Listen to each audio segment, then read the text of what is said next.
Hello, friends. The stars can go very, very large. They can grow very large. And, our planet is revolving around sun, which is a mediocre star. It is a yellow type star, which is mediocre. And there are very few. But then even fewer are the larger stars like supergiants, giants, and even hypergiant. So we are going to discuss something about UY Scuti, which is the largest star ever found, and this is actually found in our own galaxy. So we have done a lot of study, and this is something that I thought I will bring it to you. It's very astonishing to know about such a huge structure, such a huge body in our own galaxy. So let's move on and examine this up close. Well, UY Scuti is so large, it is actually coming into the category of hypergiant, and its radius is 1700 times larger than that of our sun.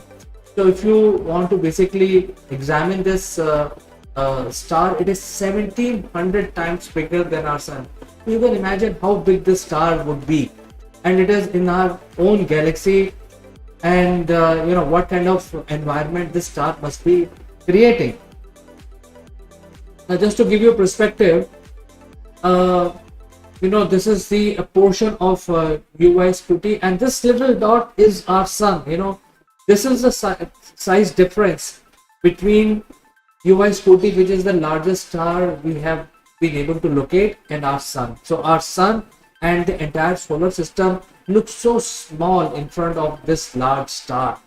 And if you want to further compare the size of UY Scuti, nearly 5 billion suns can fit into the volume of this the shape of this particular star system.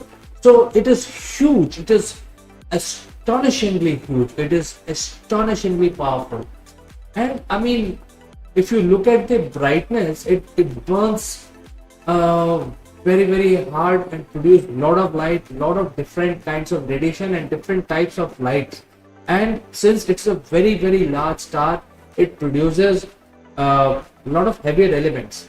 Well, sun also produces heavier elements, but it does not produce a lot of elements. I mean, it burns hydrogen, then turn into helium, then helium burns into other elements, and probably it will stop at carbon.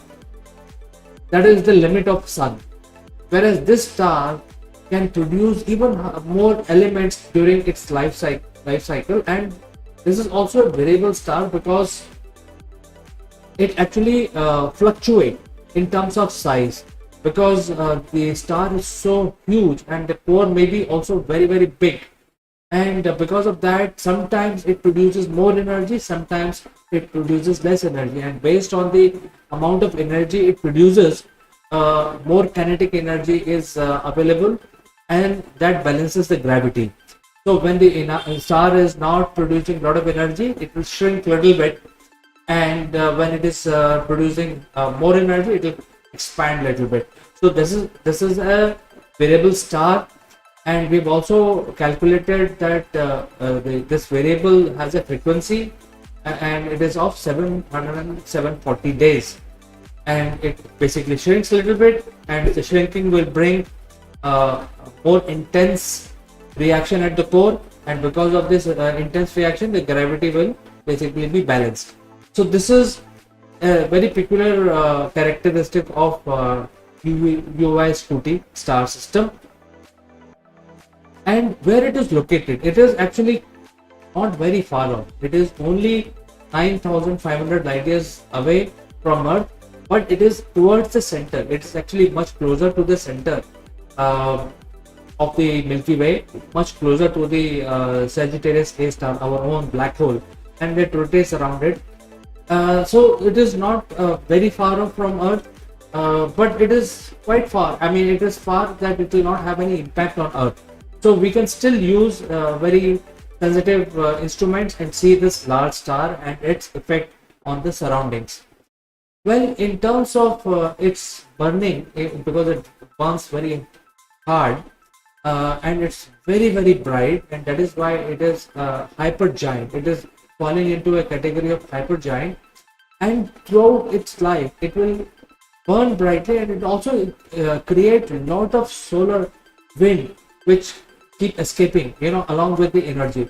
So it lose a lot of its mass throughout its life, and it creates a lot of fast stellar winds.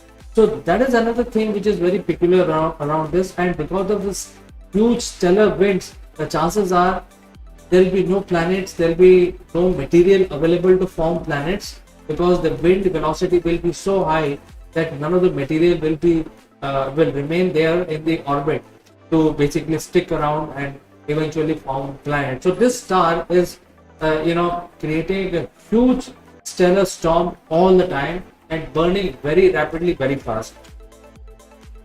Now if you want to compare further and you bring this star into our own solar system, replace our sun with UY Scuti, this photosphere of the star, which is the outer layer of the star, any star, will be as big as the orbit of the Jupiter. You can actually see in this picture, how big the star is, and the solar wind will actually will be felt beyond the orbit of Pluto. Well, Pluto is so far off from there, the sun looks like any other star. So you can imagine this star, UY Scuti, is so big. And just to compare, if you just compare with our solar system is tiny in front of the star in terms of shape and the size. Well, UY Scuti will continue to burn harder and faster. Friends, you must be knowing that the bigger stars basically have very small life, because they burn everything quickly, and once they burn, the gravity basically takes over at some point in the later years of their life, and then the whole thing explodes into a supernova or a hypernova depending on the size of the star. So UY Scuti will will last for 10 million years, and then it will explode in a huge supernova explosion, spreading all the material that it has formed over 10 million years, all the heavier elements like iron and other things, spread across into a very big nebula. And what will remain after this huge explosion will be either a neutron star or a black hole. This neutron star and black hole will be the core of the UY Scuti, and neutron star will spin very rapidly and will prevent it to fall further into a black hole. But it's very difficult to say what it will form at the end of its life cycle. It could be a neutron star, it could be a black hole also. So this is something very, very interesting, and I thought I'll talk about it in this edition of Multiverse and talk about this astonishing large object in our galaxy. It is huge star, I mean, from all angles, from all characteristics in terms of material which is available, etc. It is mind-boggling. So friends, if you know more than what I have told you in this video, do send in your comments, and thanks for watching. As always, I will catch you again in the next edition of Multiverse.